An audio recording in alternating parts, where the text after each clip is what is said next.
Underfathered. The crisis, the North American crisis, our children, what I term underfathered. Michael McLean, noblebook.com, badassletter.com. The toughest advice for the toughest businessmen. Gorgeous morning out here at the lake. I did my 15,000 steps early this morning.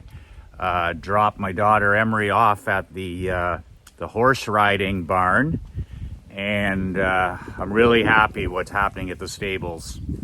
I have it set up with the owner, who's she's a terrific coach, and Emery does a 45-minute lesson every Saturday morning, and then she works till 1:30 volunteering at the barn. So it's not just riding horses and ponies, it's shoveling horse manure, cleaning out stalls, washing windows, feeding the horses, you name it. So MJM is a happy father. I don't want my kid in any sport that there isn't the ability to learn grit, there isn't adversity, there isn't hard work being taught. I don't want to be in any activity or any sport where my daughter isn't learning the dark side or the hard side of the particular sport. That's why we're in sport. You end up with a scholarship, or you end up being paid to be in a sport. That's all gravy. That's what I tell my hockey players. You end up with a Division I scholarship, a Division III scholarship in your sport. That's all gravy. But it's the lessons you learn from playing with great coaches, competing against other great athletes, the friendships you forge. Same in any activity. If you can take away from it championship work ethic, championship mental toughness, championship execution, if you can learn these skills, then the activities that our children are in, and even the activities that we're in, then that's the gravy. That's the gravy. Is all that other stuff. It's what we learn along the journey and being around other competitive people.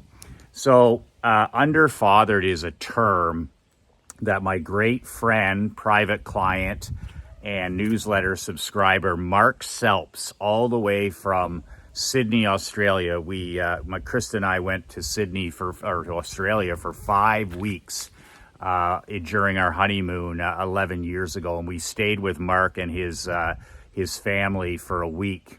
And just a fantastic guy, badass, multi-millionaire. I've been in masterminds with him that involve Bill Glazier and Dan Kennedy. We've been friends now for, 13, 14 years, but just a really solid guy, great father, great husband, doesn't drink a drop. You'd never know it. He's one of those guys, like, if you were sitting at a cookout or a barbecue, you'd be like, man, this guy's 3 sheets to the wind.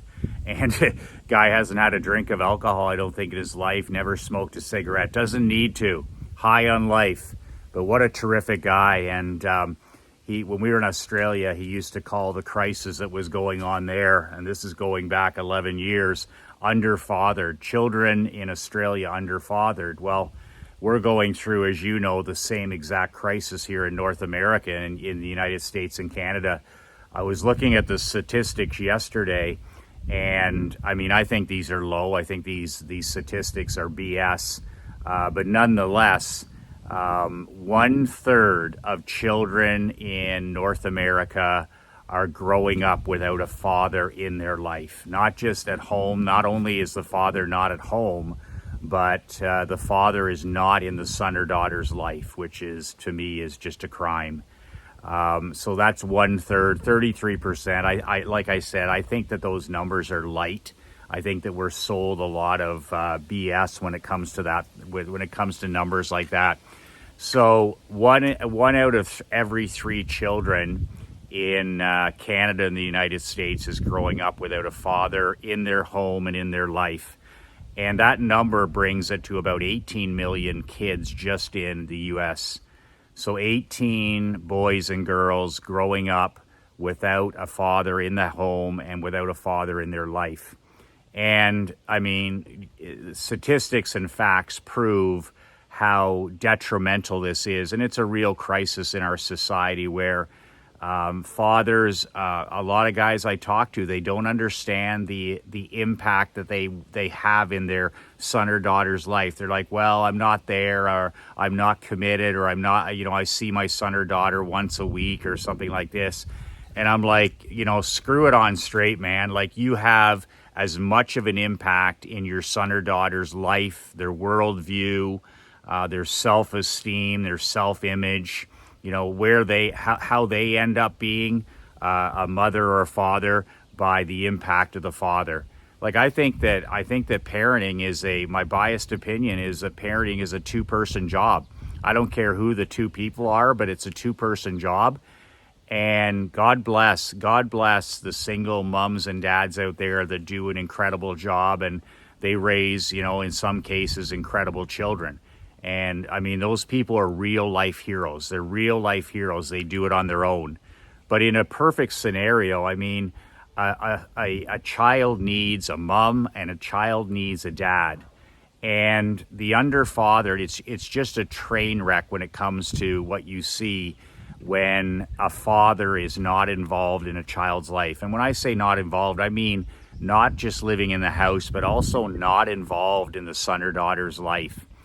And this is what Mark was talking about. He called it underfathered. And, the facts of the matter are that when you talk about teenage suicide rates, which are up 71% since the China virus, 71% successful suicide rates in our children aged 12 to 18, something like that, somewhere in that age group, where they're successfully killing themselves. And there's a link to fathers not being involved in the lives of those sons and daughters. The way your mindset is, your self-image and self-esteem. Like, something that I've learned being a father to a daughter, my daughter Emery, is I didn't know until I became a father to a young daughter the impact that a male role model has in their life. Like, I thought, okay, like mom is super important, which she is, but also how the relationship that you have with your daughter really molds the way that she then expects to be treated by other men. And I learned that when 10 years ago, and I've always, held myself to that standard that she's watching me to see how other men should treat her. When she starts dating, when she gets married, the male people that she allows in her life, friends, whatever, it's all judged according to how I treat Krista and how I treat Emery personally. So I do. I have a high standard for the women in my life, my mom, Krista and Emery, because I want my daughter to see how a woman should be treated. And nothing is more contagious than a positive example. So that is my goal every day, is to be that role model for her. And it's a daily thing. It's I hear stories from great people like, my world building private client and newsletter subscriber, Billy Wagner, is an example. And there's a guy who's a top 1% guy. Like, he's top 1% in income, top 1% entrepreneur, businessman, top 1%, guy, just solid. And I was watching a video the other day where Billy was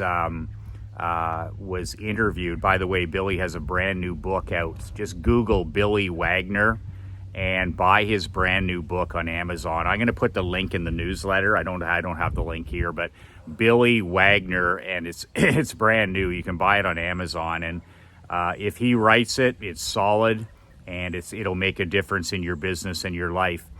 So I'm watching this video, and Billy was talking about his community service. He's a huge badass give back guy, always trying to make an impact And one of the things he's been is a big brother over the last, I don't know, maybe 15 years. I mean, he'd probably correct me on that. But he talked about this young man that he was in his life from the age of 5 until now. He's a young man, like he's in his 20s, his early 20s. And, you know, Billy's not one guy, he's not a guy to take any credit in terms of that. But he talked about, you know, these young men that are, you know, being raised by single mothers, and they're doing the best that they can. These mothers are doing the best they can, and they have these checked out fathers for whatever reason, you know. They're doing something else. And not only are they not living under the same roof, but they're also just not in the kid's life, which is totally inexcusable.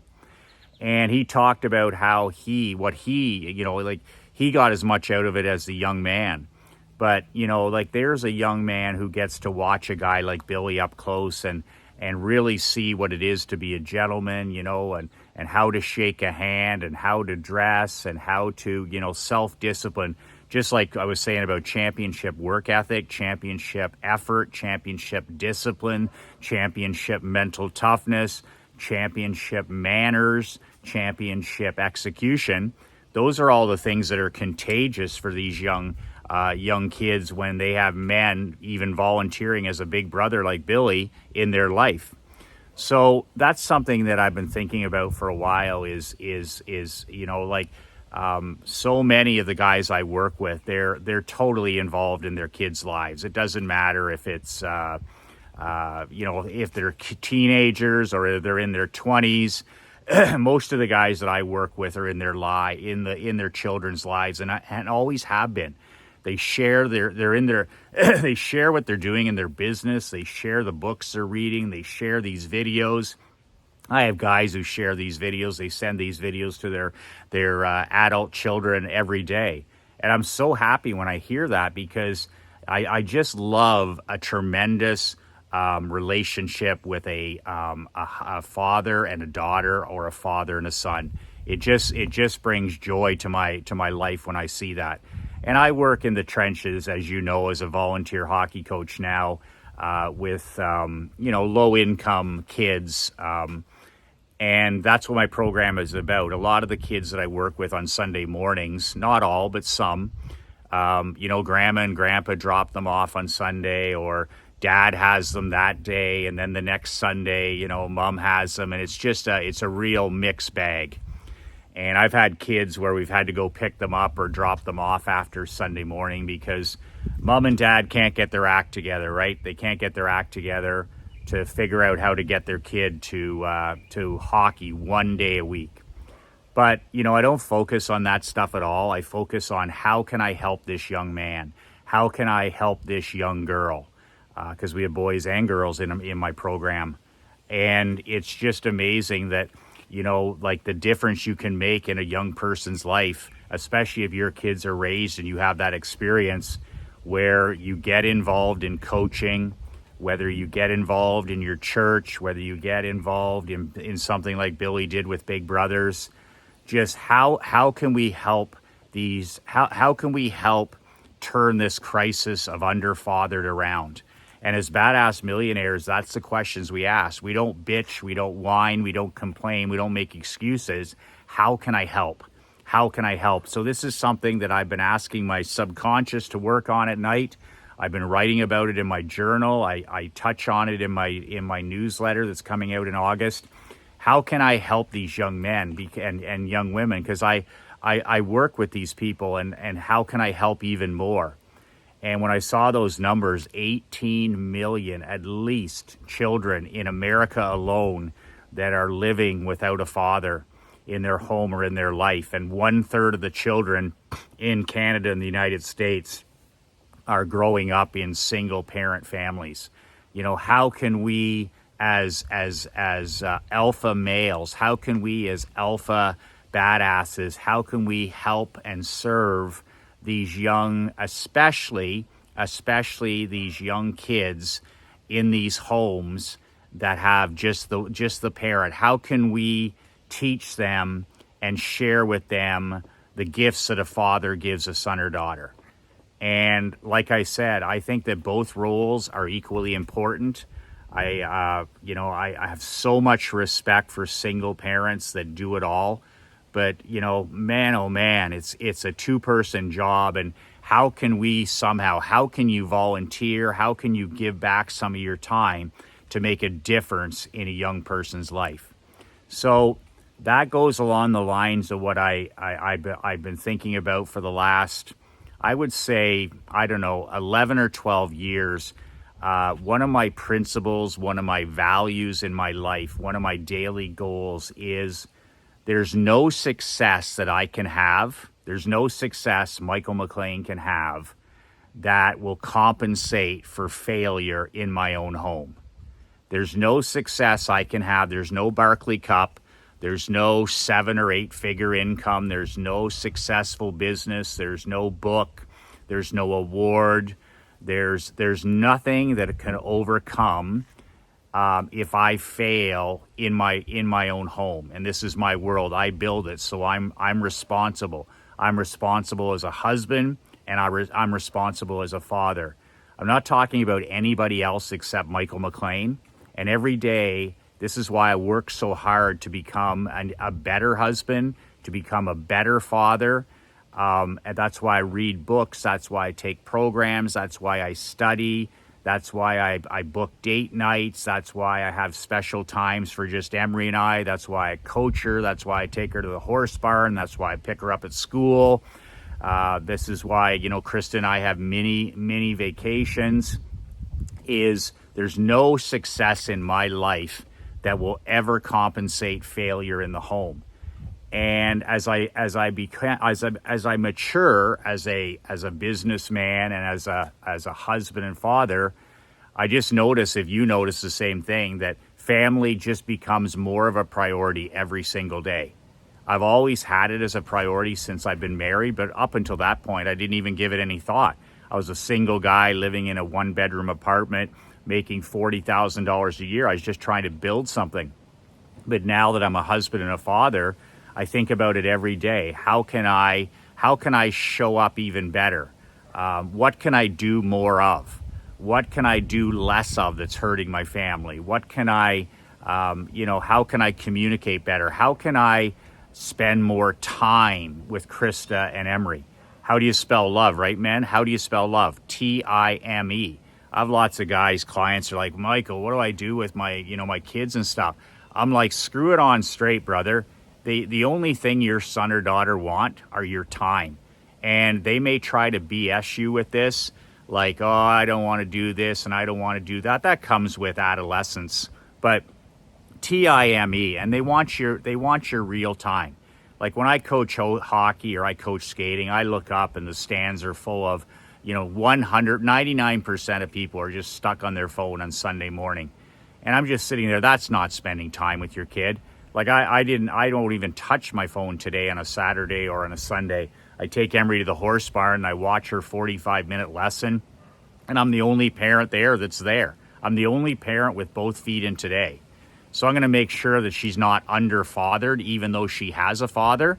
Like I could under-father her I could be physically here. I could be, one of those guys who's here. But if I'm not mentally here, if I'm on my phone, if I'm watching sports all the time, if I'm checked out or I'm medicated or I'm drinking too much, whatever it is, if I'm not mentally both feet here, if I'm not where my feet are, then that's kind of being underfathered too. I want her to know that I'm present. I want her to know that I'm willing to give all my most valuable thing to Emery and to Krista. Time. That's how you spell love. And, it's like my younger brother said to me, he's got 3 great kids, a great personal life. And he said to me, before we had Emery, I said, fatherhood and all this stuff. And he leaned over and he said 2 words, brother, be there. I was asking him about, what it's like to be, to raise girls and raise boys and sports and school. And he just looked over at me and he said 2 words, brother, be there, be there. He goes, you're not going to be perfect. You're not going to be popular, all this other stuff. 2 words, be there. So give that some thought over the weekend and into next week when you're looking to serve other people. How can we, me and you, serve and put an end to this under-fathered crisis, okay? There's no success you and I are ever going to have in business that is ever going to compensate for any failings in our own home. So let's make sure that there are no failings in our own home. Let's work at that every day. You're going to make mistakes, a lot of them like I have, and just working every day to become a little bit better father, a little bit better husband, a little bit better grandfather, a little bit better example. I just think that if we show up as the best version of ourselves every day, man, that's contagious for our kids. Man, that's contagious for our queen. You're the guy who sets the pace, and you're the franchise player of your kingdom. You're building a world. You're the franchise player. So if you're at a 7, everybody in your world is going to be at a 5. If you're a 9 out of 10 in terms of relentlessness, everybody's going to be an 8. If you're a 3 in any area of your life out of 10, everybody else is going to be a 1 or a 2. Think about that. Like, how do you grade your marriage? Are you a 9 or are you a 3? How about your relationship with your son, your relationship with your daughter? Is it a 5? Is it a 7? Is it a 9.5? And then think about it and make it better. Think about it and make it better.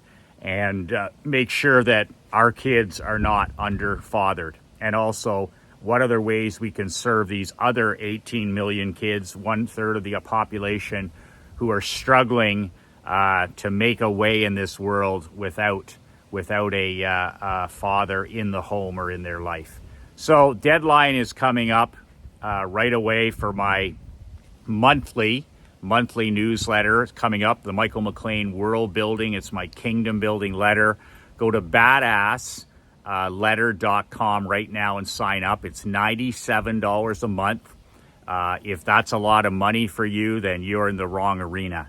That's $3.23 a day for me to be in your ear every single month. It's a physical newsletter. I FedEx it to you. It's just my thoughts and feelings. You see that blue chair behind me? I sit in that chair 3, 4, 5 hours a day, some days on the boat, some days on the end of the dock. And what do you think I do in that chair? I sit there and I read and I read and I read and I write on those white index recipe cards. Another wow idea, another secret, another diamond, another jewel, something that moves the needle in my life. And that's the things that I'm going to be sharing in my brand new newsletter. Things that I discover by reading 3 hours a day, 4 hours a day, 5 hours a day. So by you investing $3, $4 a day, you get that. By investing $3.23 a day, you get that. Instead of you having to sit in that chair 3, 4, 5 hours a day and study, I do it for you. So that's badassletter.com. That's it. 2 words that change my life. 2 words that will change your life. Be relentless.